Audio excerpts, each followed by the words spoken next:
Hey folks, Isaac the Nothing Miller here. I'm just making my drive back down to Portland and thought this would be a good time to talk about what I'm doing at this very moment, and that's looking over my tie downs. I do this usually at least twice on these long 150-mile trips. Usually do one just before I hit the freeway, and I do one at the first rest stop I come to. Here's what we're looking at anyway. Some things I usually recommend with when you're car topping, and you'll want this on a trailer too. You want your supports here in between the scupper holes. Those are the strongest parts on your kayak, and as you can see here, there's a scupper just on the outside, and here's another scupper just on the outside. I think that's really important. Like I said, that's the strongest part of your kayak, and the best place if you're going to put force strapping things down, that's the way to do it. You notice I use cam locks. Not a big fan of ratcheting tie downs because they can be overdone. These I go through every time I stop, make sure I get the right thunk that I'm looking for. You know, front and rear tie downs are very important.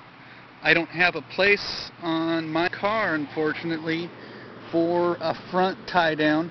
I'm hoping to get some couple of stainless steel brackets made that I can stick up, you know, here underneath the hood, or maybe even up out the front, and that would give me a good attachment point for the front tie downs. There's no space behind the front bumper of this car. It goes back quite a ways. Now you'll notice here I'm carrying 2 kayaks today. Now the way I do this, especially without having a specific kayak rack, is I run, you know, the same cam lock, non-ratcheting tie downs, and I come through the scuppers of the first kayak. I don't know how well you can see that, but I come through the scupper holes and then down around the bars, and then as normal on the insides of the towers here.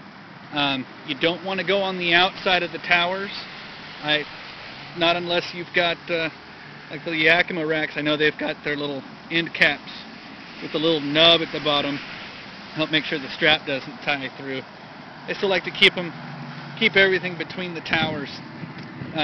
Eventually I'll have some J-hook style racks on this car, so that way I'll be able to throw this on there. I won't have to worry about threading straps through the scupper plugs and things like that. It'll be a lot easier to get on and off the car.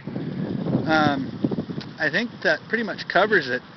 Like I said, I like the cam locks opposed to the ratcheting.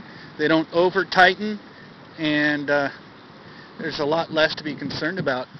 I usually throw a half hitch on after it's tightened down, just to make sure the strap is secure. Real cake, easy stuff to do. My safety flag. I totally forgot my safety flag. Granted, it's kind of funny because, well, the kayak's bright orange, and it's got that Solas tape down the side and on the rudder. I don't remember what Washington state laws are, but I know in Oregon, it's 6 feet off the back, you got to have a flag. The kayak's pretty much 4 feet off the back, but there it is anyway. I got my tie downs checked and rechecked. Kayaks are not moving anywhere. It's always worth giving a look. Make sure it's not going to have any room to slide around, things like that. Give everything a good solid feel. The front and rear tie downs should be bungeed. There should be some give to those. Otherwise you're looking at, you know, causing a bow in your kayak. You don't want that. You just want just enough force to keep things on, But yeah, I have to take care of things for now. Should be good until I get home and take things off. That's it for the moment. See you guys.